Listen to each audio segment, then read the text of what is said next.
Who smells bacon? Before we smell bacon, do you guys got any news, or are we just in like the deepest doldrums of the end of history at this? Let's go to the front page of CNN and see what's going on. Disney scraps plans for a new Disney is canceling their Florida campus. So. Your source. Go woke, go broke. Yeah, exactly. Yeah, it wasn't Disney and the Florida government were kind of antagonizing one another. I think the government was threatening to build something on or near a space that Disney uses. Yeah, so the governor, DeSantis guy? DeSantis, was going to build a prison beside like Disney World, and just ahead of his announcement, his official announcement for like the presidential campaign next week, Disney decides to tell him, we're actually not going to build our campus in Florida. We're not going to bring thousands of jobs to your state. So why is it? Because they're woke and he's anti-woke? He's a very distasteful human. Yeah. He's like he the sucks. most lizard type person I've seen. You're not going to have any of the Disney characters. Goofy's not going to be in his on his chain gang in his black and white striped pajamas. Have you seen those weird videos of him trying to act like Trump? Like he's trying to adopt like Trump's mannerisms and like or even trying to act like a normal human, like just him laughing. It's really unnatural. Because apparently the Disney is engaging in LGBTQ plus advocacy, which violates the "Don't Say Gay" laws. So DeSantis was using some leverage to I don't know what he thought Disney was going to do. Be like, all right. It's like, I mean, there's this recent story a couple days ago about, I think it was yesterday, actually, a Florida teacher is being investigated for showing a Disney film in class that had a gay character in it. And they're investigating whether this violates the "Don't Say Gay" laws. Wait, Disney has openly gay characters now? I thought it was I usually think like this is a metaphoric. It's a film called Strange World, and really apparently it features a gay character. I saw and one that was like they were mermaids, and I guess the implication was that they were like living amongst the regular folk, but hiding their mermaidness, but they were allowed to come out of the mermaid closet. Right. Well, wasn't that original like fable by whoever, Hans Christian Andersen, like was supposed to be like a metaphor for his own struggle of like The not Little being able to Mermaid? follow Yeah, yeah. it's been read as like a queer sort of fairy tale. But that was sort of played down in the Disney version. Like, Of course, obviously, Yeah. especially Well, at the time when there's that a came new out. one coming out now, so we'll see with the And the new one, it's Mermaid. it's a Ariel of color too in the new one. With Javier Bardem as her father. Oh, here's So another there's thing some that interesting, ambiguous, here's ethnicity. here's other like random news that isn't from this week that like we could talk about is this Cleopatra documentary on Netflix that people are up in arms about. What people? Which people? People online. Egyptians are actually up in arms. This one's really Egyptians are funny. up in arms. Yeah, because Yeah, it's not Egyptians the usual crowd complaining about it. So yeah, Netflix has this documentary on Cleopatra, and she's portrayed by a black actress, or this British mixed race actress.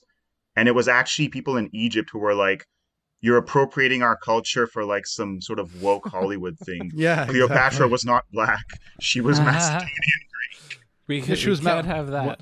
Wasn't she Greek or something, like Macedonian? She was descended from like this, she was like the last pharaoh, and her lineage was originally from Greece, but there's some slight question mark about, whether she had some mixed Egyptian background too. But Netflix went like full sort of like, Black Panther with it apparently, and Egypt was not having it. And well, apparently there's a part in it where like some woman is just like, who's like a historian or something. I can't remember. I don't know, because I haven't watched it, but like there's apparently some scene that people are up in arms about where like some black woman is just like, my mom told me, like, don't let them lie to you. Like Cleopatra was black. And it's just like apparently like not based on anything. It's just like some woman talking about her like mom said like you shouldn't believe what they say. And it's like, and a lot of, I think that angered Egyptians, and then like historians were just like, well, this isn't based on anything. This is just like. But that's the thing though, like, yeah, that's what's really cool. Egypt and Cleopatra are like bigger than actual Egypt. It's like a whole concept, right? It's like this whole idea of like the original sort of African civilization. So in some ways,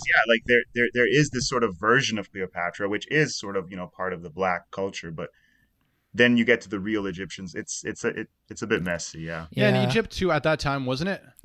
Like, I don't know it's hard to know like what complexion they would have been back then, right? Like, because a lot of Egypt now, isn't it like, hasn't it changed? Because like at the time of ancient Egypt, like ethnically it would have been different because it's changed a lot as a result of like the Arab empires, right? It's a bit tricky because not to get too sidetracked with this, but like they were always like Mediterranean, obviously, but they were also like, then you also had like the sort of Arab invasion and stuff. So I think it's hard to say. The populations have stayed pretty consistent, but yeah, they're not like, they're not sub-Saharan African. That's the thing. That's for sure. Yeah. But yeah, Netflix has waded into this without consulting us, so that's the problem. Yeah, and a rerun of the old Black Athena. Yeah, it's a big woke-off competition. Cultural appropriation versus representation. And look, I ask for news, and all the news we have is who's mad about which people being represented in which IP. This is the 2023 political project. It's kind of a sequel to the Black Athena controversy back in the late 80s when that book came out. And they were trying to highlight the Afro-Asiatic roots of classical culture, and made a big stink over that too. Yeah, exactly. I mean, it's like a stupid thing. I mean, I have to say I do give like Netflix some credit for like remaining consistent on their message of just like, we will put up content from like, whatever we want, right? Like, so they get criticized for putting like anti-woke content up, like putting Chappelle's comedy, but then they'll put this up and they put up like, so it's just like, they just put up whatever they think is going to make them money. And it's like, you figured out the secret. Yeah, exactly. Well, you've heard him, and we should introduce him in case the listeners don't know, but Lit Vic is here to rewind the clock a little bit. We're going before any of this woke stuff came about. We're reading a very not very politically incorrect, slightly politically incorrect story. The news in the headlines is the 30 Years' War. It's been 30 years since the Spanish Armada was defeated, and we're back in good old England. Looking now, not at the twilight, but the sunrise of capitalism. Victor Hainagiu, Litvic, heard us do an episode on Atlantis and thought that it would be a good follow-up to do Bacon's New Atlantis. I don't know why. We haven't discussed why, but we all read it. And we're gonna get taught the relevance, importance, significance, what to get out of it, how to read it in parallel to our times today. It's also worth adding big promises. That Litvic here, also for those who don't know him, is maybe close to I don't know where you're at with your PhD, but is doing a PhD in English literature. So that's his wheelhouse. That's his wheelhouse. ABD, yeah. So it's Same. True, yeah. So and it's Bacon early modern, right, Victor? Early modernist, as they say, yeah. So I'm not looking directly at Bacon. I look more at the Mediterranean region in this time. But yeah, definitely kind of like England's, the early days of England's empire, like way before the British Empire was actually powerful. But when it was kind of, starting to expand, the focus that it kind of had, on its travel writing and stuff like that. So yeah, I mean, the real reason why I think New Atlantis is interesting, first of all, is maybe we can get to the bottom of the Cleopatra Netflix controversy because everything does go back to Egypt, actually, as we know, even with the original Atlantis from Plato. But yeah, this is just like a really interesting text. It's not very long. It was published actually after Bacon died, so it was unfinished. But it's this weird sort of utopian take on the new world, the so-called new world of the Americas. And it kind of shows you just how much, Bacon and other writers of that time were sort of bringing a lot of cultural baggage with them to the new hemisphere and projecting a lot of old ideas about Europe and Atlantis and sort of these foundational cultural narratives that they had onto these new lands that they were starting to just like map out for the first time. So I guess the interesting context here, first of all, is like before this time when Bacon was writing this sort of, like early utopian kind of text, the worldview that a lot of Europeans had, especially in like the Middle Ages, was much more about like a sense of spiritual geography, right? So you kind of had these maps of the world which had Jerusalem at the center. There were the three continents of like Europe, Africa, and Asia. The famous TO maps.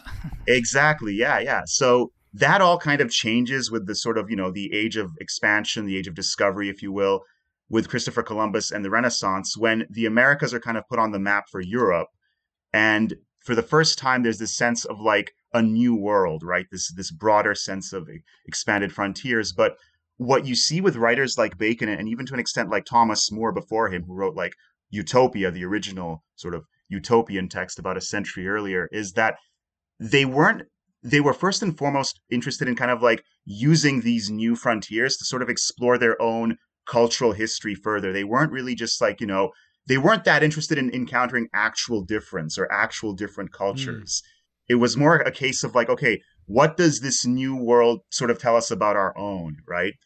So I would actually kind of compare it to it's almost like a science fiction trope where in many cases you guys might have noticed like the aliens in science fiction films or something like that, like they're not really that different ultimately from, the cultures that we're more familiar with, like whatever, Avatar, Star Wars. They're all kind of like thinly disguised histories of our own sort of societies. For And in sure. that sense, like we're not actually interested in real difference, right?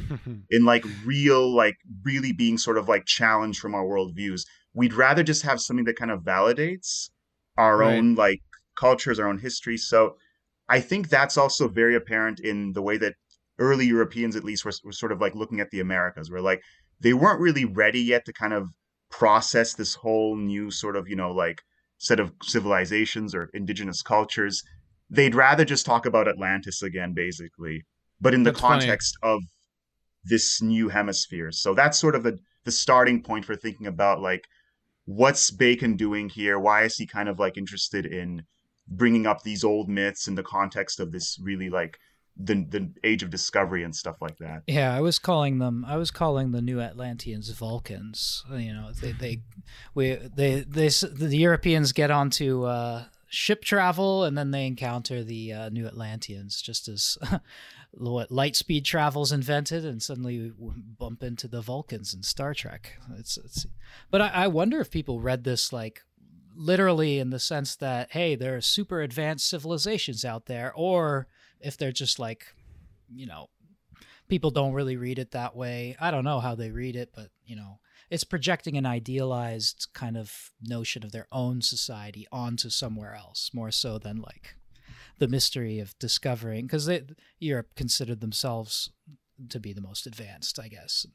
This is kind of more projection. Yeah, definitely. It's you're right that it's almost more like speculative fiction. Like no one's sort of reading this like and literally believing that, the sort of the science fiction society that Bacon sort of talks about is actually out there. But it's more like, what is this sort of saying about, their own countries, England at the time and stuff like that. So I guess this thing yeah. that Netflix continually recommends to me is called Ancient Apocalypse, where some harebrained like pseudoscientist believes that there was a super advanced civilization that existed before the Ice Age. Yeah, but this is also like Mormonism, right? Because they show up in, where is it, Peru, and everyone's already Christians.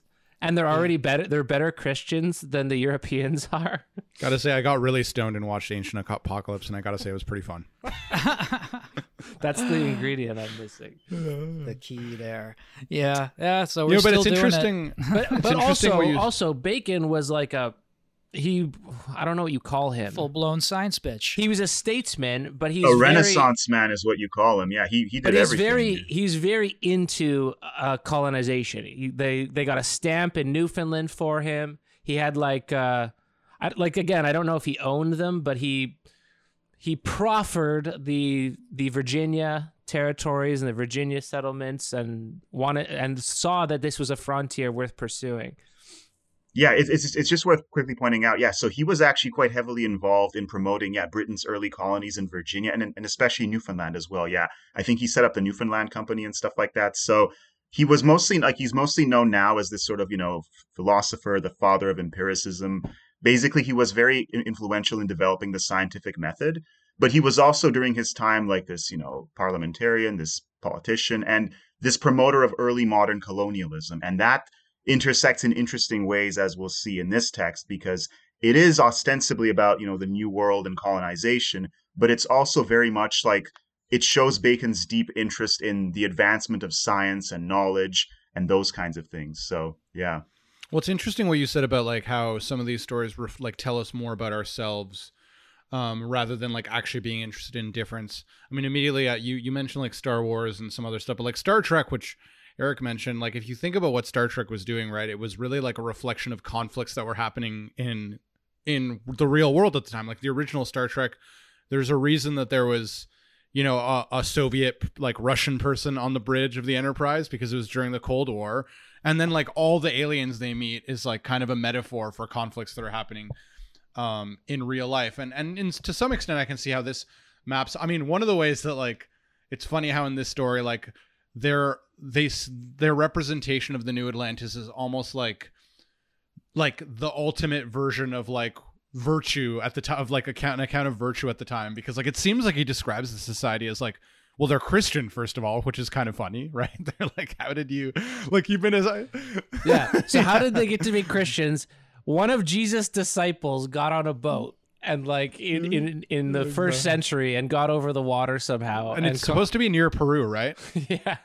Yeah, it's so wild. There's so many things to unpack there in terms of like how it's just it's such a mishmash of like, you know, the ideal European Christian scientific society. Yeah. Do we want to actually just sort of like back up a little bit and maybe just give an overview, like what does he actually encounter there? What is the story about? Yeah. Could you give that account, since you're the Sure, yeah. It's very quick. Again, it's a very quick read, 30, 40 pages. It's essentially just like this sort of ostensibly a travel account of this group of sailors who end up sort of stranded off the coast of Peru. This is the early 17th century, and they find this island called Ben Salem, and it's filled with these really advanced kind of like almost society of religious scientists. They have all this incredible technology, very science fiction again, and they are Christian notably as well, as you guys saw. And they speak the language. Yeah, they speak their language. Spanish. But he points out, he's like, and Latin and Hebrew. Like, by the way, these people aren't like everyone else in the new world. They're not running around naked. They're not running around naked. These are advanced people. They're not Native Americans. That's the first thing. Yeah, the old Atlantis. So that's sort of the context for like him then going on and sort of explaining, well, this is what's so great about their society. This is all the marvels they have. And then he kind of learns about how they became Christian, all that other stuff. But yeah, it's very wild how they really are almost like idealized Europeans that this, you know, in this fantasy world, rather than indigenous Americans or anything like that. So there's even Jews living there peacefully. Yeah. Oh, he goes out. He has to point this out too. These aren't like the Jews we have back home. Yeah. These ones are actually good and they're integrated into society. Yeah, there's lots of things that are like strange, but not too strange and unexpected. Like they'll say he came out with a big turban on, but it wasn't quite as big as the ones the Turks wear, and it had a cross at the top of it. So it's like just different enough, but kind of, you know, they do things just like us, but better, right? They avoid the pitfalls of the way Europeans do things. Like it's always presented as like, here it's strange, but then he like kind of pulls it back a bit. And that's one of the conceits too of like the whole travel writing genre at the time. So there was this great interest, of course, in like all these like new worlds and far off places and stuff, and people would learn about them by reading accounts from travelers who had been there. So the idea was at least, okay, this is like, you know, a reputable account from somebody who's actually been there. No matter how crazy it is, you have to believe it because they saw it. But this is also where you kind of get to like more utopian speculative fiction, where of course this is a fantasy, this is not real, and the readers would not have believed that this actually happened. But it kind of plays off of the more realistic travel writing genre. That's where Bacon kind of like starts with this stuff, where like, okay, Peru's a real place. This is all kind of like, you've read something like this before, which is real, but I'm going to go in a totally different direction and basically do more like, you know, a sort of Plato's Republic spin on this, where it's like, what if, you know, at the edge of the world, we find like the perfect society? What would that look like? So Right. And it's kind of like he includes these things like, oh, they buried their pots like the Chinese do. Like Eric said, they wear their turbans like the Turks do. It's like this pinnacle of society that takes the little good pieces of both, and of course, Christianity. Yeah, they're better Christians than Europeans are. They live their faith. Yeah, so basically, he has like a conversation with like a few different people. I think like 3 or 4 different people, and then we just sort of learn about the society in different phases. So like we kind of get this whole ritual first where they are stopped before they can approach, and they actually ask the people on the ship, the Atlanteans, ask them if they are Christians and force them to swear it. And then they go on to be quarantined for a while, and then he has a few conversations which bring out like different aspects of the society. So they talk about like kind of the guest laws and the lawgiver of the society and the science and this like weird father ritual where like if you're a man and you're alive and you have 30 children that are at least 3 years of age, then you get to do this wonderful ceremony, and then you're brought into this like almost upper echelon of society that we don't actually get any insight into, but they're just the fathers of the house. And then one of them actually comes down and speaks to the narrator sort of right at the end and tells them all about their science, and then it just kind of breaks off there, permits them to publish this work because they're very secretive, right? They're observers, but they're not observed, right? They are these secret people who learn from the rest of the world, but they keep bragging about like how they've got eyes in Europe. They're like, we've seen everything. They go on spy like, we missions. know about you guys, but like, yeah, they actively collect knowledge while keeping themselves like kind of mysterious and unknown. They know without being known, they see without being seen, kind of stuff. They're very chaste. They don't allow homosexuals or courtesans. And I was wondering, with this whole like emphasis on their Christian meat, because what's going on in like Germany's engulfed in war at this time, and I guess the English are mostly taking a financial position, like supporting the Dutch and like fighting against the Habsburgs. But is there this thought that this is the redeemed Christianity where everyone lives at peace? Because they obviously don't have denominations. There's no Anglican, Catholic, Protestant. But in what way is this a reflection the situation in Europe while this is being written?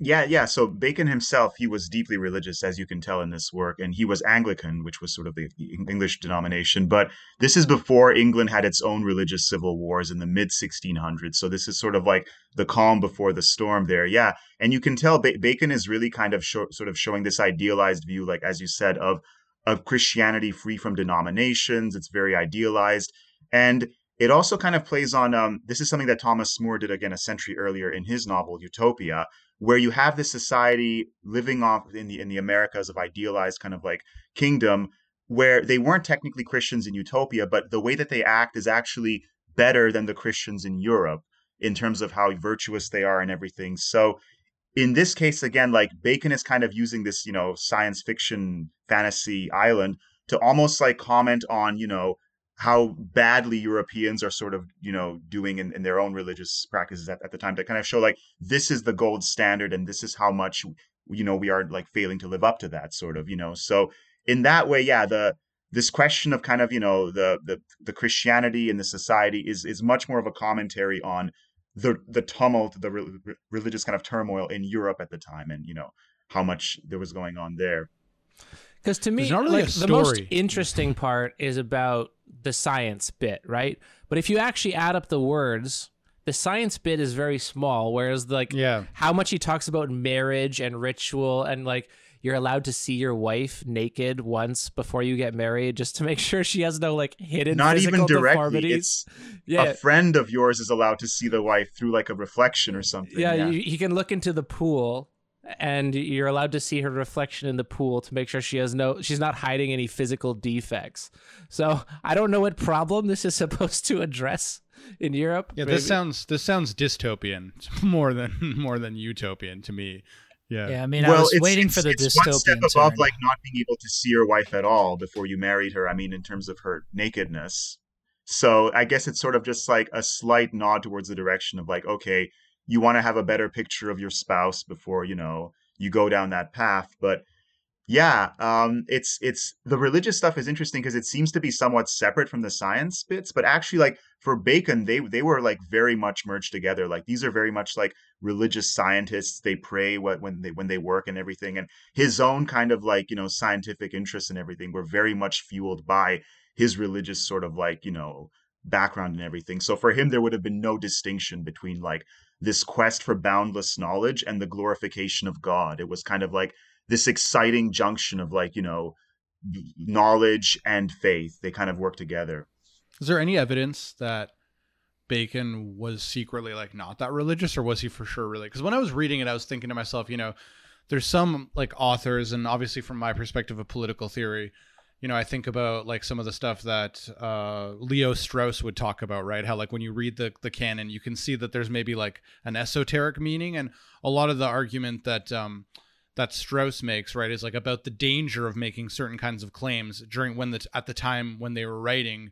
So I was kind of thinking about that when I was reading through this, and I was like, because he's leaning so hard into the Christianity and the chastity, and like there's a part of me that was like tempted to almost give like a bit of a Straussian reading and be like, well, he's just doing that, getting that all out of the way, so that then he can make his more subversive point about like a society that has like, strong scientific commitments, right? And it's like, I'm going to say all the nice religious things about like, so that then like the real meat, which as Pills says is like a pretty short section, really the message is like you should have like, an advanced university that does like real inquiry. So I don't know, but you know more than me. So tell me if he was like, I think we can probably safely say like he was genuine in his like religious commitments and stuff like that. Even the name of the scientific organization on this island is called Solomon's House, which is named after like the biblical King Solomon. So it's very deeply steeped in this idea of, like even at Oxford and Cambridge, you had like King's College and stuff like that. Like it was very much a sort of like religious tradition that he was working in, even in terms of like the research university and stuff like that. But there are some questions about how much he sort of like overly sort of protests about some things, at least in relation to his private life. Because there are theories, for example, he might have actually been queer, like Francis Bacon historically. And that's why he goes out of his way to mention, and there's definitely no, sodomy or anything like that on this island of like perfect, Christian scientists. So yeah, there's definitely ways in which sometimes when one of these authors like emphasizes something so much, it's right. Usually because they have to almost like get that out of the way to then get to the stuff that they really want to talk about. Yeah. But it's the weird, Christian though. sentiment here does seem pretty genuine, especially because like the fact that he's sort of like showing how you get to the edge of the world and you still find Christianity, like that sends a powerful message about like, there's a sense of Christian universalism that like validates our own beliefs. And it's not like, this is only a European thing. This is like bigger than us. It's really like the true faith kind of. Yeah, no, that makes sense. I think the reason why I was like a little bit tempted to is just because I was like, trying to imagine myself in whatever 1646 or whenever this was published, and just like, it's kind of the Enlightenment is in its infancy a little bit there, and you're thinking to yourself, well, how dangerous would it be to suggest we have a university that is like committed to like some kind of rational inquiry or something like that, right? And it's like, well, the perfect cover would be to like, tell this story about finding Christianity in a faraway world. It's like, in a way, it would be like a very convenient, helpful cover to say the really subversive thing that you're saying. I think I think that's a really modern reading, though, because of course, I'm sure. I think I don't find the subtlety that Leo Strauss might in him. I think he's very committed to a universalized Christianity, especially with what's going on in Europe. Very committed to it. You know how how natural philosophy developed out of reading the book of nature, just as like theology was reading the book of God, and we learn more about God by studying the stars and his nature that he produced for us and all this. I find that he seems like one of those, like dyed in the wool. Just a biographical note too, right? This was written near the end of his life, published after he was dead. He by this point he was like in semi-exile basically.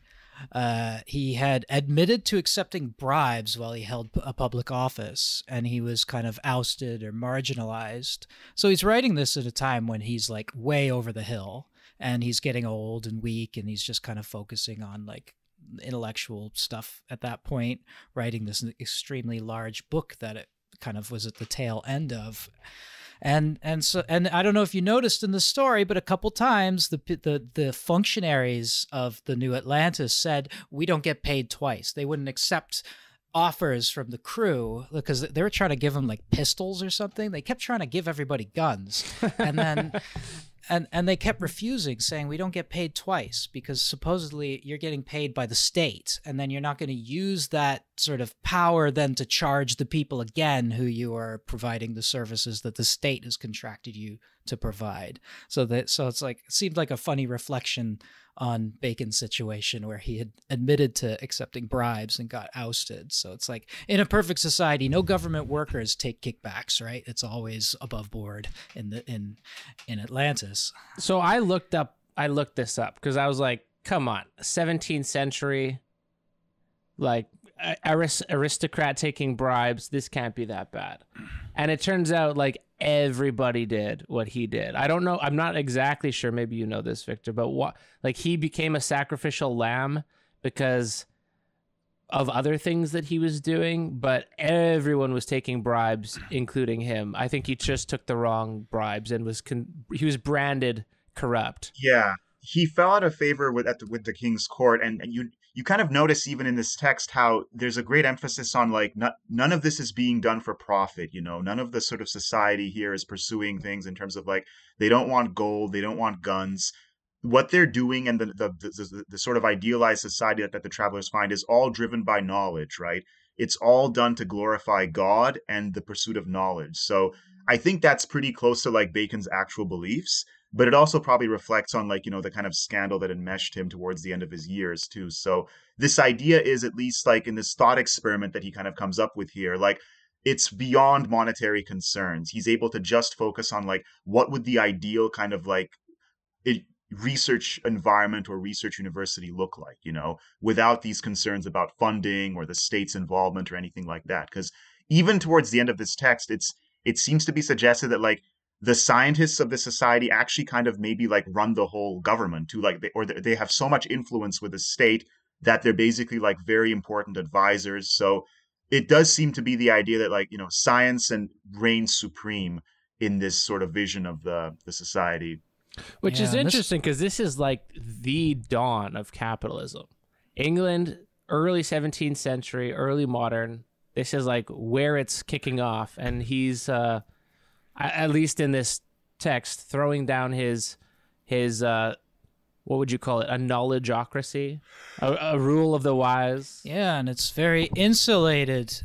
It's very insulated, and they control trade, and they control borders, and they control the flow of travelers, right? They don't let people in who are strangers, except under very specific circumstances. And like they're also a very controlled society, right? Like they have this abundance as well. We shouldn't, like, it's a Garden of Eden type of situation there too, where they just have this extreme abundance and this complete lack. It's like utopia in this way too, complete lack of concern for monetary wealth, or what would have passed for like monetary wealth at the time, gold, silver, whatnot. They don't care about that stuff. And it's a completely self-sufficient yet closed in on itself kind of society, which is, this is perfectly like in the Odyssey when Odysseus washes up on the shores of the Phaeacians on Scheria and meets King Alcinous and his wife, I forget her name. And that it's this sort of perfect society, way better than the Greek society where he's from, Ithaca. They have everything in abundance, and they have these slightly strange customs and laws. They're different in many ways too. It's like, I don't know, Foucault's heterotopia, right? That kind of like strange world in the world, this sort of projection of something onto another place that's actually in the society that the writer is coming from, kind of thing. Yeah, it's really interesting in that kind of, it's like it would be an anti-capitalist society, right? Like they compares their border controls to China, right? He's saying like it is now, but I just want to quickly note, like, the context here, the background for this island is that once upon a time, as the travelers learn, there was this like ancient age of like this golden age of global trade, right? Where like everybody kind of traded with everybody thousands of years ago. As the travelers learned, there were ships back and forth across the Atlantic Ocean. And this is where the myth of Atlantis also comes into this tale, right? Where he talks about how actually, the place that became known as Atlantis is actually in the Americas. And once that kind of became flooded and, the story from Plato, then that's when this society, this island of Ben Salam, that's when it closed up. And since then, they've been much more careful about kind of, their contact with the outside world. But there is this suggestion that like long ago, there was already this age of like global trade and commerce. And that's sort of where, like now the world is finally returning to that state. Yeah, there was like the second flood they were talking about that covered up the Americas, like almost like the old Atlantis, and it was like a minor flood. It was localized to the Americas, and the way they describe it is, I mean, this is typical age of exploration nonsense. Is like so. Therefore, the natives living on the Americas are only about 1,000 years old, right? They're a young people. The ones who survived were of weak seed, and that's why the ones that are around aren't very good, and they didn't make art or anything, and that kind of typical colonialist bullshit. But the new Atlantis people, they survived all this and they thrived, but they had to turn inwards.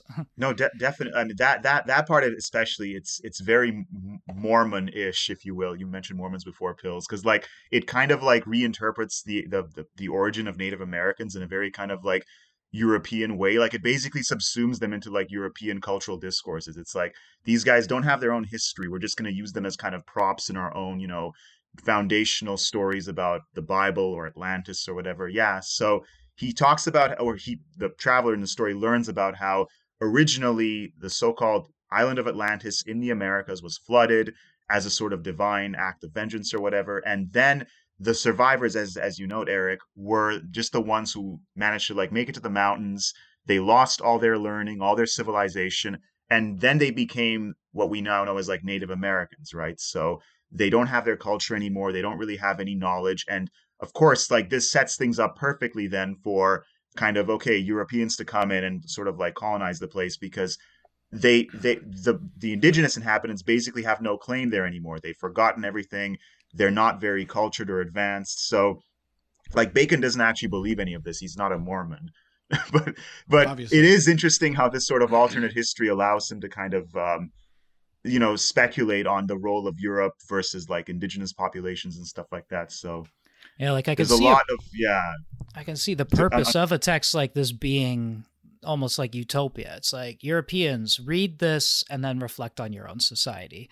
Like that's kind of what it seems like is the purpose here, is to get people thinking about all of these sorts of customs and laws and this history, this tradition that they preserve, and this like strange mishmash of kind of cultures and languages that we find there, which is constantly it's compared with Europe, right? Like as that, I think it was like the Jewish merchant was talking about a bunch of different things, saying like, no, the Europeans do it this way, we don't do that because that's not good. The Europeans do this way, but we don't do it that way. They kind of like, this is what marriage is in Europe, right? It's often just like a transaction. And we do it here because we are following the religious doctrine of marriage laid down at the beginning of time or whatever. Yeah, it's kind of funny how like in a lot of the book I just got this sense that the people the travelers were talking to were just kind of being boaster braggers. They were just like, oh, you guys do it this way in Europe? Like, fuck, we do it way better for all these reasons. And like it goes on, and it's like we also do this and we also do this, and like we also way better than you in this way and we're way better than you in that way. And it's just like, wow. It's like, yeah, like all the liberal arts, right? He goes through them like one by one almost. He's like, in mechanics, we're better at that than you. In engineering, we build things that move faster than what you we build. we got this many people working on this thing. And how many do you have? Like none. We're working on like this thing. We're looking into this thing. And it's like, how many do you have? None. Okay. Like we're doing all this. And it's like, wow, holy shit, this guy's an asshole. Yeah. And in a way, like it's sort of like throwing down the gauntlet for like, look at how, like perfect a society could exist.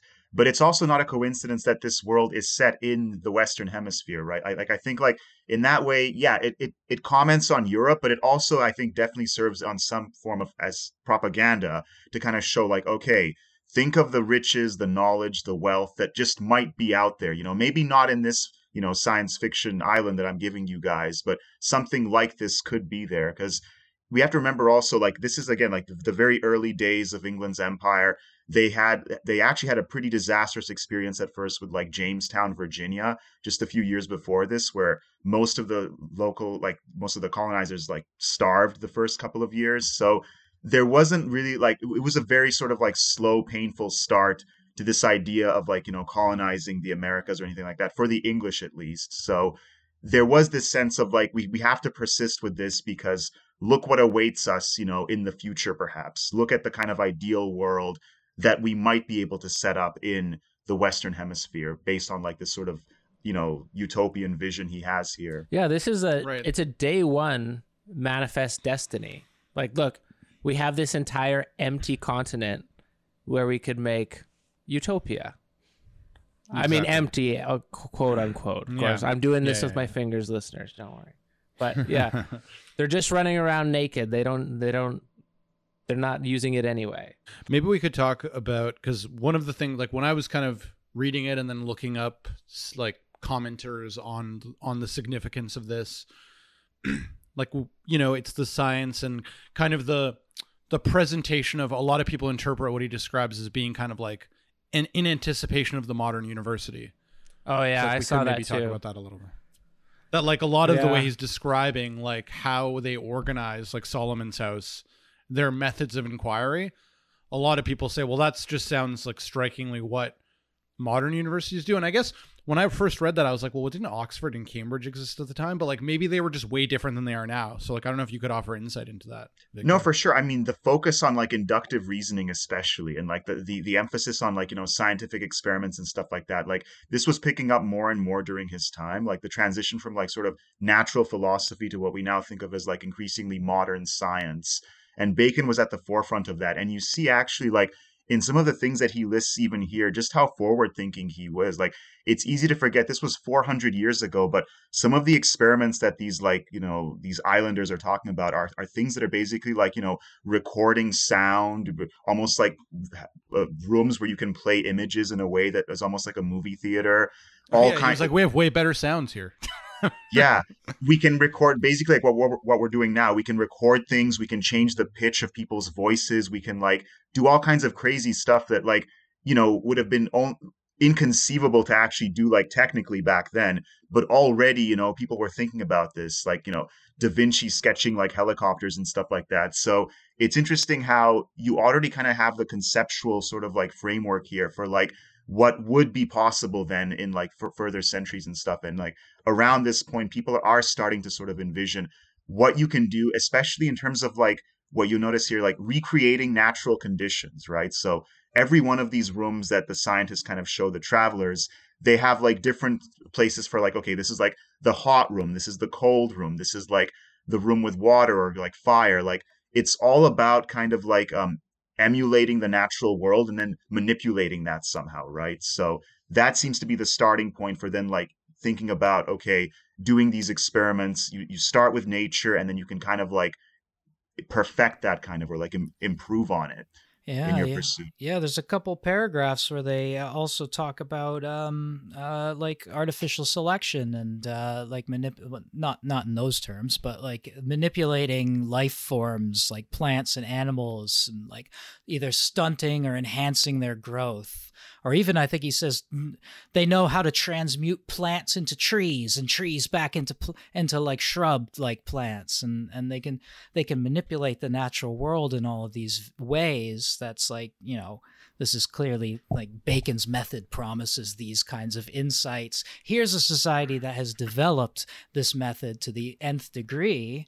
And even on the last pages, we get not a division of labor, but a division of, labor in the sciences, right? We have all these with amazing names, by the way, the merchants of light, the mystery men, those sorts of people go out. The and lamps. They have this, Yeah, the people called the lamps.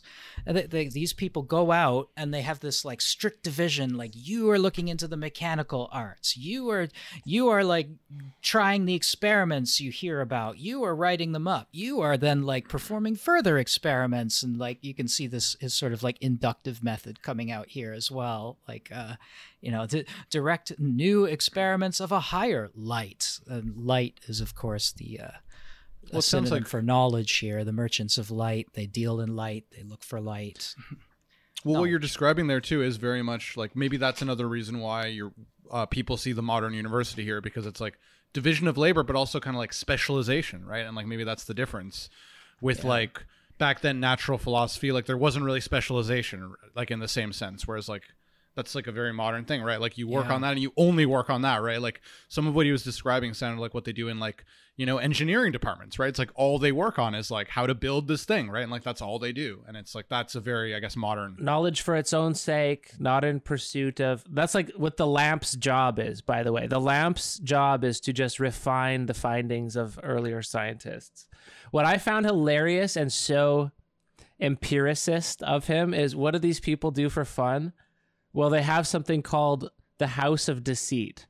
So you're not allowed. the thing that an empiricist is most afraid of is his senses being deceived. So if you want your senses to be deceived and to get pleasure out of it, you have to go you're only allowed to do it in one place, the House of Deceit. That's where all like the card sharks and all the the ball in the cup, all of the magicians, they're all in the hall of the deceit. They can't trick anyone. They can't do any damage. We just go in there for fun once in a while. There's someone in there with like a cup of water, dipping a stick into it, being like, "Look how it bends." We can't trust anything. Oh my God, the laws of nature. He would have lost his mind in like a movie theater or something. It would have been like too much for him to process. It's like real, but it's not there. It's But the House of Deceit especially is almost like, again, it's like an early kind of like idea of like the cinema almost, where like we're going to put up images, they're not really real.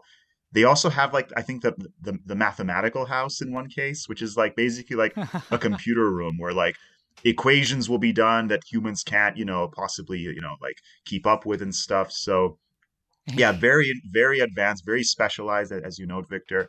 And, really interesting in terms of how, like, again, all of this is under the auspices of like, a religious sort of, framework. We're going to praise God as we do this and everything. But you can see here as well, like, he briefly mentions, oh yeah, and there's also a place for like weapons of war. We also study that.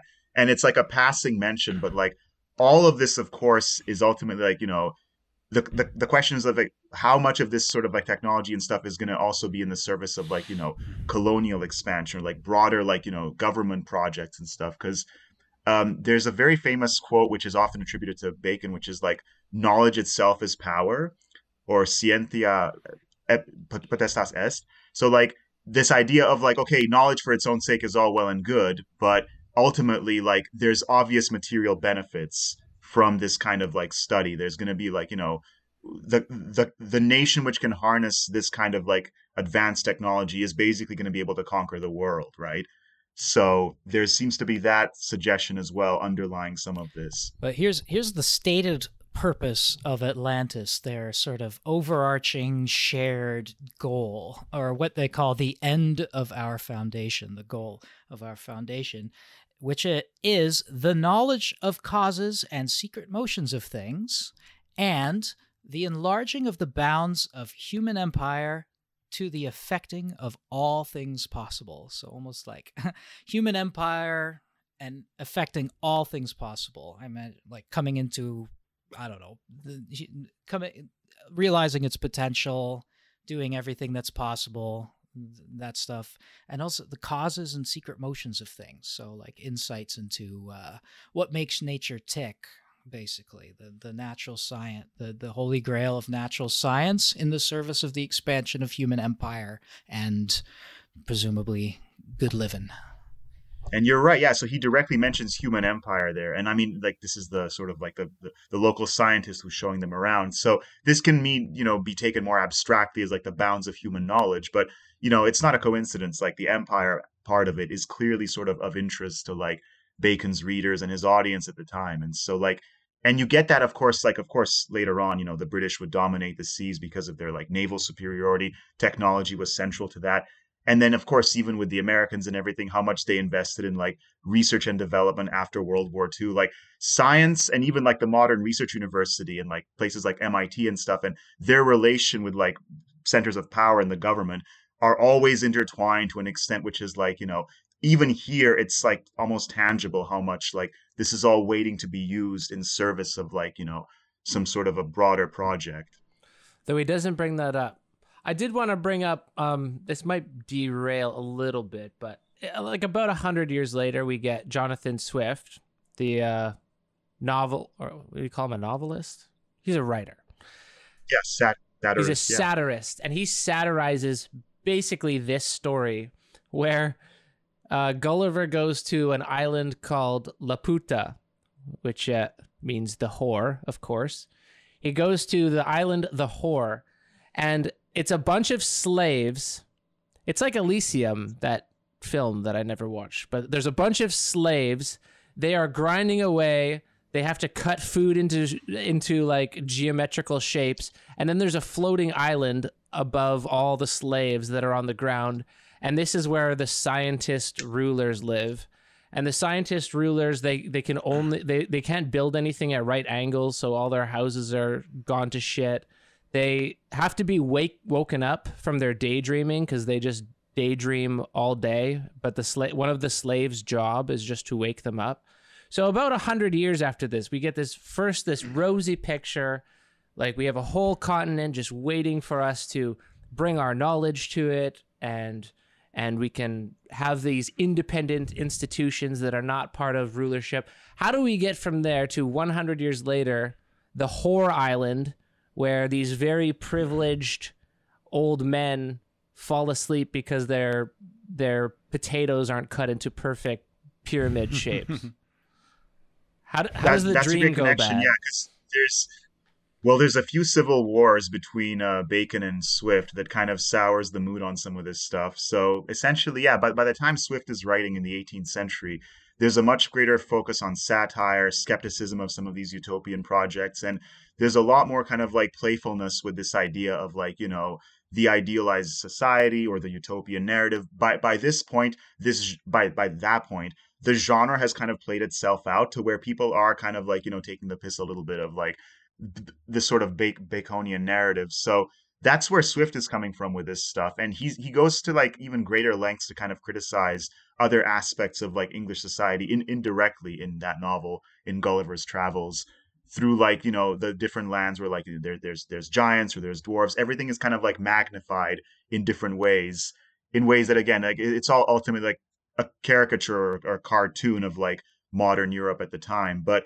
Bacon is like basically doing this straight. Like he's not like remote. There's no humor in any of this. Like he genuinely like wants this kind of like world to one day be like a reality. So for him, again, like the actual like economics of it are quite fuzzy in terms of how this is even possible. But I think that, yeah, like it's also worth noting, like we haven't really touched on how like the reason why the inhabitants of this island of Ben Salem are able to even have this technology and everything and to be so wise is because, like, not only did they have the sort of Christian revelation thousands of years ago, but they had contact with like the Hebrews, the Greeks, the Egyptians. Like, again, it goes back to this ancient sort of world of like commerce and like trade before the floods, before Atlantis fell. And that's where it all kind of like comes from. So again, there's that sense as well, like the context, the ancient history there of like how this is even possible. It's because they were around for like the initial sort of like, cultural foundations of all this stuff. Yeah, that's another one of the like major pillars, I think, of this whole concept, is that you have science and kind of abundance at the heart of all of this, but you also have this strong sense of tradition, which seems to present a couple different like dimensions of anxiety. One of them is the religious dimension, where they are extraordinarily religious, and there's some anxiety over, like Jewish people being there, but they're like, our Jews aren't like other Jews, so that's cool. The other Jews hate Jesus, these ones don't. So great. But then the patriarchy of it all too, like, right, the way that he envisions tradition is he can only envision this patriarchal society, which is again, we all know. It's almost like a cliche now. You don't know who your father is, right? Like without DNA testing. So there's all this anxiety over patriarchy and the kind of way they're so benevolent towards it all, though. It's like, these guys who have 30 kids, they get like, elevated and worshipped. So they set up this almost like meritocratic achievement of being a patriarch. And then that he even says, and like if the kid is born to a different mother, that like it's okay. We don't do anything about that. We don't exclude them socially. We just don't allow them to inherit and more than a certain like small chunk of their father. So it kind of keeps everything like, patriarchal and down the lineages, right? It keeps everything kind of neat and tidy. In this society, there's no anxiety in this society over, your birth, how like the collapse of the patriarchy and that sort of thing, right? Because it's very strongly, it's incentivized, it's elevated to a kind of almost like to a way of getting into politics as well. It's like all connected. So there's this huge tradition has these different faces, and you can imagine that these reflect like huge anxieties at the time in Europe over these various things, non-Christians, how do you know who your progeny is, that sort of stuff. And you're touching on something really cool here, which is like this sort of what's most romantic and idealized about Bacon's world here is that like this idea that you could have this sense of scientific achievement and still have it within like a Christian framework, right? Because that's where we actually start to have trouble with it as modern readers, because like we're so used to thinking of like religion and science in like different camps, and that's where the rupture comes like later in the 17th century after Bacon's time with all the civil wars and everything, where like basically like, and the Enlightenment, of course, which was no longer really rooted in like a Christian framework, is like Bacon's vision never really happened because in order for like the sort of technical advancements to keep continuing and everything, like the Christian worldview inevitably was challenged, right? You couldn't still have this idea of like, biblical knowledge and still have like actual empiricism, actual like objective knowledge of the world, because eventually, of course, contradictions started to emerge, right? So that's where the tension comes in, I think, that you note as well, Eric, between like there's this deep sense of traditionalism here, but at the same time, Bacon also wants like genuine, boundless scientific advancement. And the two can't actually go together, as would be like borne out by history. But Bacon still dreams that this is possible.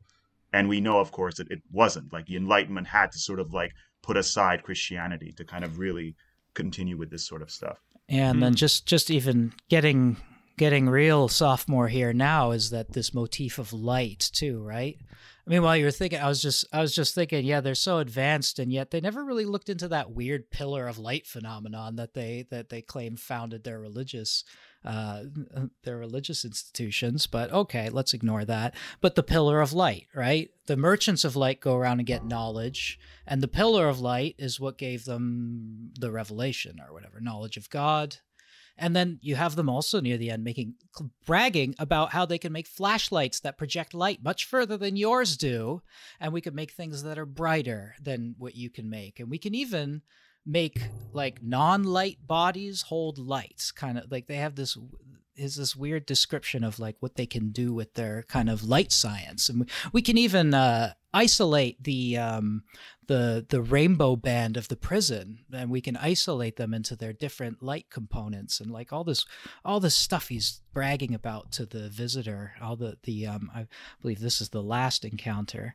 So this motif of light keeps coming up and up again, and it's connected to their religion, their knowledge finding kind of mission, and even some of the inventions that they kind of go on and on about as well. So it's this, I don't know. And then that brings my mind forward to someone like Matthew Arnold, who's talking about the sweetness and light of European culture, as light being kind of a simultaneously both religious revelation and scientific knowledge, lighting the world and the soul and all that stuff, and bringing light. And yeah, it's a weird motif, but it works here anyway. In this short span of a story, yeah. Well, Pills, you're the resident expert on metaphors of visual light and knowledge and everything. So doesn't that also go back to Plato, or? Oh, at least. But yeah. Yeah. It's continued. And of course, God optic. as light. Yeah. God is light. Like the people who do the science, they're called, like I said, the lamps. And this is like the city on the hill, the light outside of the bushel. This is like meant to be the model that European society follows. That's coming out of a philosopher's brain. Yeah. But interestingly, there's no prisons here. There's no slave camps. There's no slaves. Or are there? Wait, let me see. Not that it's mentioned. Yeah, like who's growing the food in this society?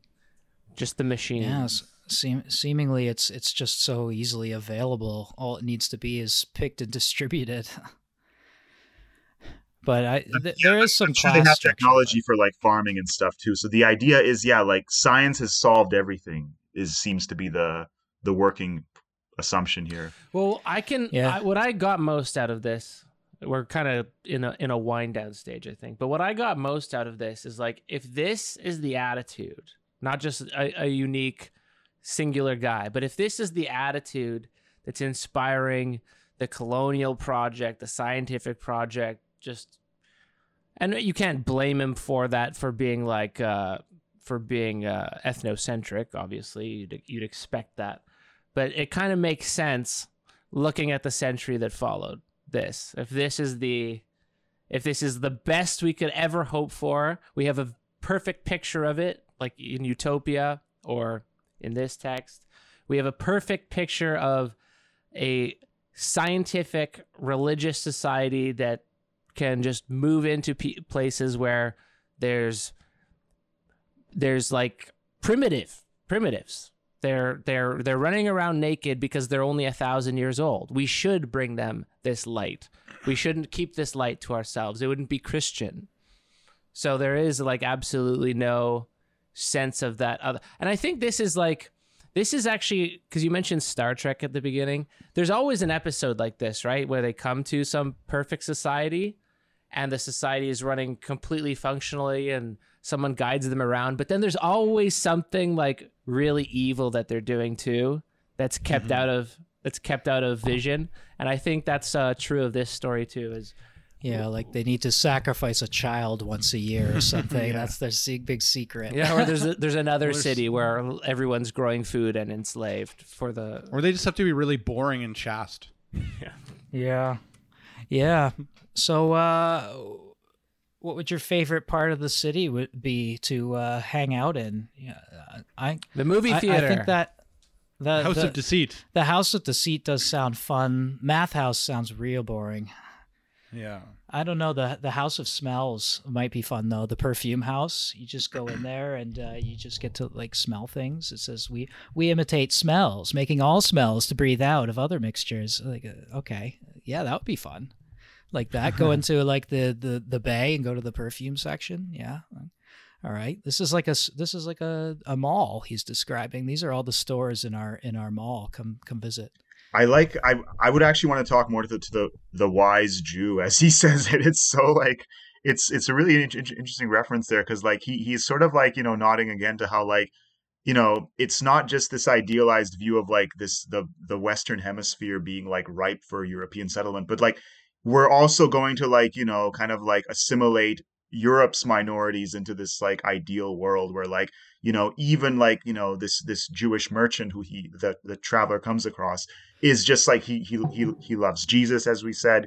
He's somebody who's like, so he's totally part of the system. There's no difference there either. So like everything is like sanitized. There's no rough edges. There's no like, it's all very homogenous in that way. And which is like, it's so clearly like idealized, but it's very revealing that like, even even like the European minorities here and like the Jewish merchant even the Jews realize how good we are. Totally non-threatening. I want to read that. Yeah, exactly. This is so funny.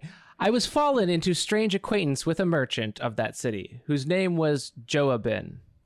Very Jewish sounding name.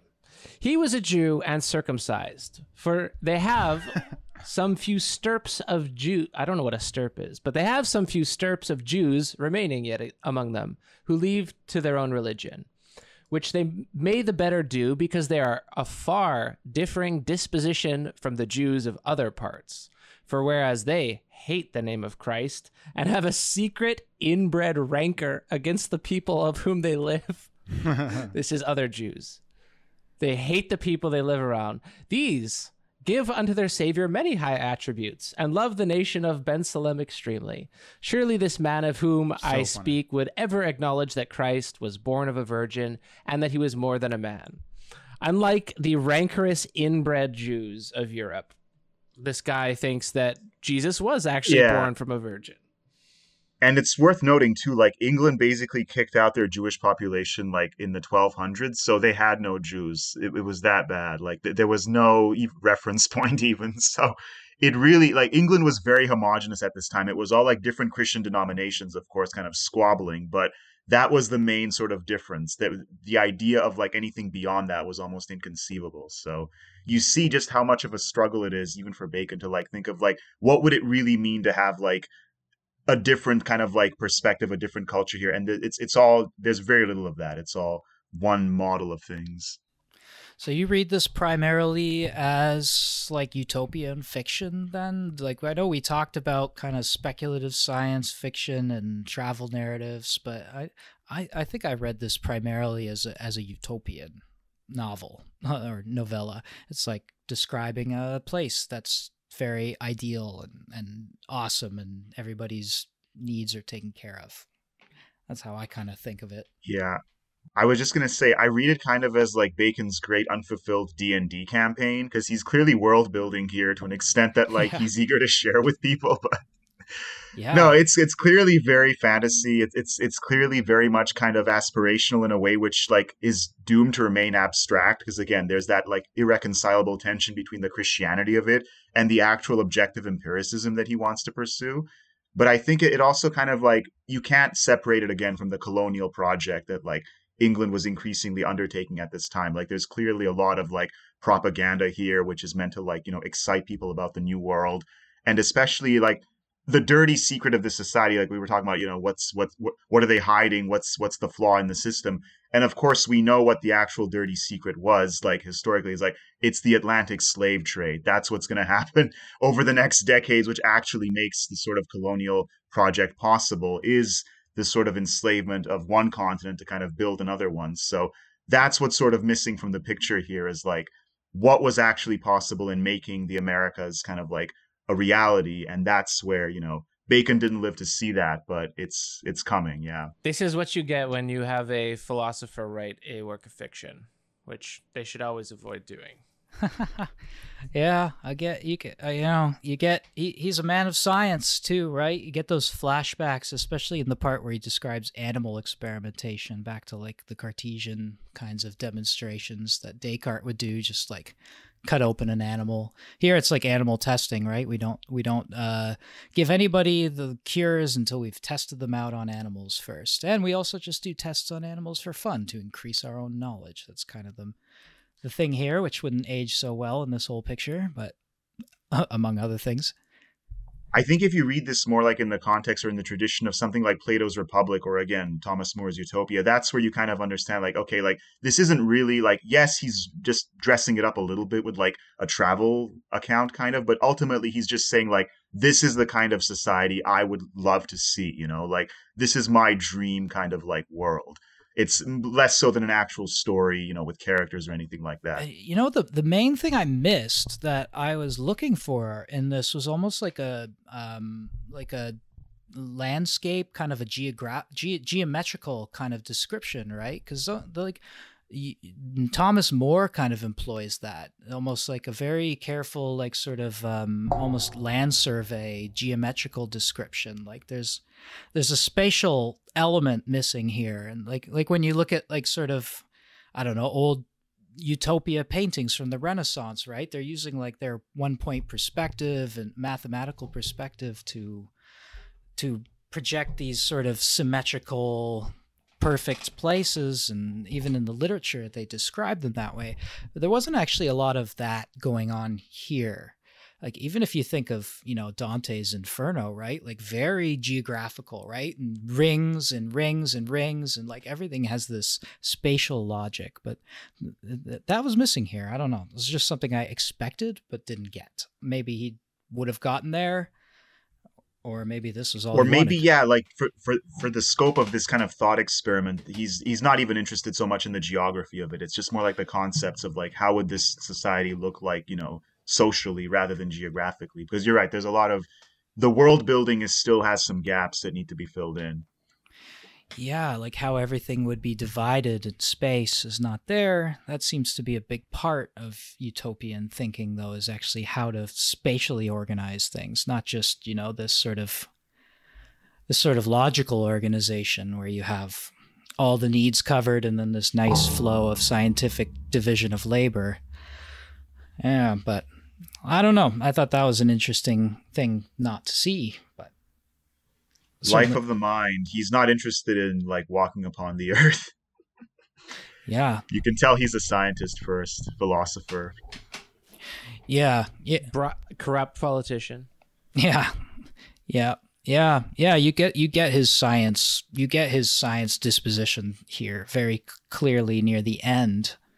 But I mean, he was a man of politics and all kinds of other things. So, you know, you get their foreign policy, then you get their domestic policy, then you get their sort of science right at the end, which is very, I mean, it's a short read. It's worth plowing through. Yeah, it's up on Gutenberg for free, and I'll put it in the description. But we've talked it. Thank you very much, Victor, for bringing that to us. That was fun.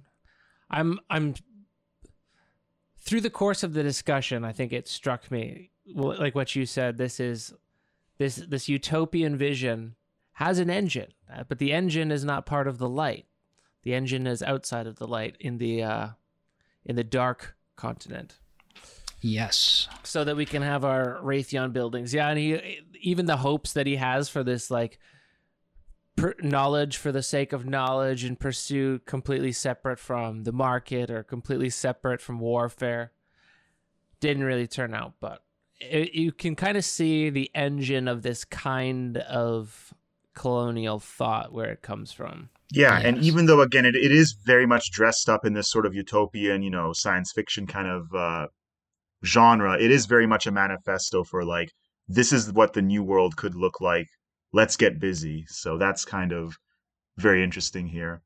Yeah, or even like a more personal note of like, this is what society would look like if they implemented my scientific method and then perfectly married it to a kind of patriarchal, religious, political institution that could exist in perfect harmony with this science and knowledge side of things. Then this is what you would get. So Europe, you're falling behind here. Seems like he's saying too, which maybe this hints at some of his own religious and personal beliefs too. It is worth just quickly noting as a final thought that some of the ideas here did influence the formation of the Royal Society in England later in the 1660s. So, it's still England's Academy of Sciences. So later on, parts of this do actually get picked up in like England itself. Yeah, like they didn't. Even if he was being ironic, like Leo Strauss might have suggested, they didn't take it to be ironic. They took it quite seriously, it seems, in hindsight. I just on a lighter note, I want to add that some of the scientific explanations are so funny when they're saying like, look what we can do. Is first of all, I had a thought experiment. What if I was that guy and I was explaining to someone from another planet what we could do? I'd be like, look, I just pick up this thing and I've hit it a few times and then there's a pizza at the door. Like, beat that, Atlantis. Fuck you. But and then one of their descriptions was, look what we can do. We have an object that can make distant things appear closer. And I'm like, oh, great. That's a telescope. And then he's like, and we have something that can make close things appear far away. And I was like, he's looking in the wrong end of the telescope there. That's not cool. That's stupid. I thought he was going to say make small things look really big. Like, oh, there's a microscope. No, you're just looking in the telescope the wrong way, you idiot. He does mention, I think, like they have like kind of microscopes for like looking at blood and everything and like catching diseases. So like this is, yeah, again, very forward thinking for that time. So because like telescopes had just been used like in the previous decades, basically by like Galileo and stuff for the first time to study astronomy. So Bacon's already thinking of like, let's like reverse that and look at like, you know, microscopes and like germs and stuff. So no, he does mention the microscopes, but I think there is a separate part about like the telescope making close things look far away. And I was like, perspective houses. Yeah. I was like, that's completely useless, but that's a hilarious thing to brag about. It's like, I have this little thing that can, when I look through it, it makes a kaleidoscope appear and you can't really see anything, but it just looks cool. So here you go. Impressive, eh?